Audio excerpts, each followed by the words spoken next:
राधे राधे मेरे प्यारे भक्तों।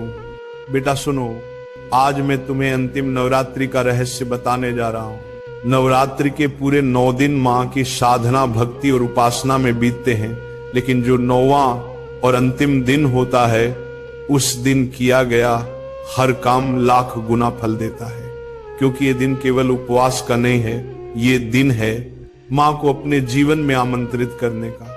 बेटा, अगर इस दिन तुम ये 11 काम पूरे श्रद्धा और भक्ति से कर लोगे, तो मैं कहता हूं तुम्हारे सारे बिगड़े काम बनेंगे, भाग्य चमकेगा और मां की कृपा सदा तुम्हारे साथ रहेगी। अंतिम नवरात्रि के 11 पावन काम। एक और मां को नारियल अर्पण करो। नारियल सिर का प्रतीक है। जब हम इसे मां को चढ़ाते हैं तो मानो हम अपना अहंकार और समस्या उनके चरणों में रख देते हैं। मां सब संभाल लेती है। 2 कन्याओं को भोजन कराओ। बेटी मां का ही स्वरूप है। 2 से 11 कन्याओं को आदर से बैठाकर भोजन कराओ। उनके चरण धोकर, चुनरी ओढ़ाकर आशीर्वाद लो। यही सबसे बड़ा पूजन है। 3 दीपदान और हवन करो। दीपक अंधकार मिटाता है। जब घर में घी का दीप जलाते हो तो दरिद्रता और दुर्भाग्य भाग जाते हैं, और अगर हवन कर सको तो वातावरण शुद्ध हो जाता है। 4 लाल चुनरी अर्पण करो। लाल रंग मां की शक्ति और ऊर्जा का प्रतीक है।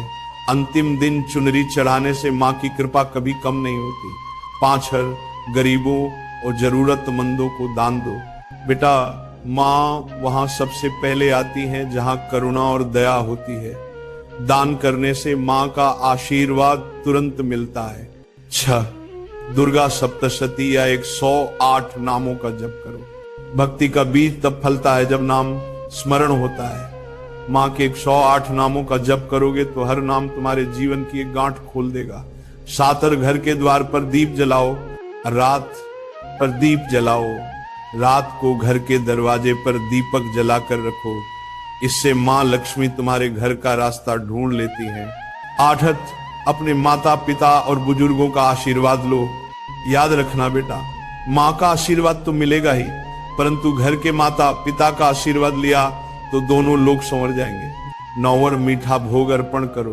खीर, हलवा या गुड़ से बनी मिठाई मां को भोग लगाओ। इससे परिवार में प्रेम और मिठास बनी रहती है। किसी का दिल मत दुखाओ। अंतिम नवरात्रि के दिन वाणी पर संयम रखो। कठोर शब्द मत बोलो। मां का सबसे प्रिय दान है मीठे बोल। एकार खेकार मां का कीर्तन और भजन गाओ।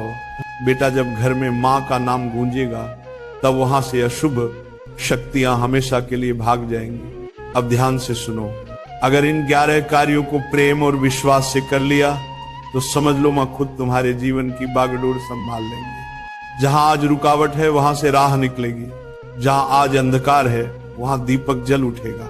जहां आज निराशा है वहां आशा की किरण फूटेगी।